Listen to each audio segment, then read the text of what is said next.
Welcome back. আশা করছি আপনারা সকলেই ভালো আছেন। তো আজকের এই ভিডিওতে দেখাবো জার্সিতে এই ধরনের নতুন স্টাইলের ফটোগুলো কিভাবে তৈরি করবেন। তো এগুলো তৈরি করার জন্য আমাদের জিমিনি অ্যাপ্লিকেশনটিকে ওপেন করতে হবে, যেটা প্লে স্টোরে পেয়ে যাবেন। এখান থেকে খুব সহজেই এটাকে ইনস্টল করে ওপেন করতে পারবেন। এরপর আপনার এরকম ইন্টারফেস দেখতে পাবেন। এখান থেকে প্লাস আইকনে ক্লিক করে ফটোস অপশনে চলে যাবেন। আপনি আপনার মতো করে একটি ছবি সিলেক্ট করবেন যেটাতে ফেসটি ক্লিয়ারলি বোঝা যায় এবং ক্লোজ থাকে। তো আমরা এই ছবিটাকে অ্যাড করবো এবং এই পিকচারটি ক্লোজ আসুক। এরপর এখানে আমাদের একটি প্রম্পট অ্যাড করতে হবে, যে প্রম্পট আপনার ভিডিও ডেসক্রিপশন বক্সে পেয়ে যাবেন। জাস্ট প্রম্পটটিকে এখান থেকে কপি করবেন। তো প্রম্পটটিকে কপি করার পর জাস্ট এখান থেকে কপি করে নিই। ওকে, কপি করার পর চলে যাবেন জিমিনি অ্যাপ্লিকেশন এবং এখানে আসার পর জাস্ট টেক্সটটিকে এখানে পেস্ট করবেন। ওকে, এরপর এখান থেকে সেন্ড বাটনে ক্লিক করে আমাদের অপেক্ষা করতে হবে। সর্বোচ্চ গেলে 20 সেকেন্ডের মতো এর ভিতরে আমরা আমাদের রেজাল্টটি পেয়ে যাব।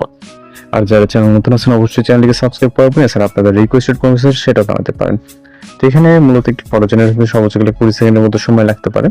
আর যারা চ্যানেল নতুন আছেন চ্যানেলটিকে সাবস্ক্রাইব করবেন। তো জাস্ট দেখতেই পাচ্ছেন ভিউ করার পর এখান থেকে আপনি খুব ইজিলি এটাকে সেভ করে নিতে পারেন। এখানে লোডিং কমপ্লিট হলে আপনি এটাকে এইখান থেকে ভিউ করে জাস্ট সেভ অপশনে ক্লিক করুন। ওকে, তাহলে আপনার প্রিয় টিমের জার্সি দ্বারা এই ধরনের ফটোগুলো তৈরি হয়ে যাবে।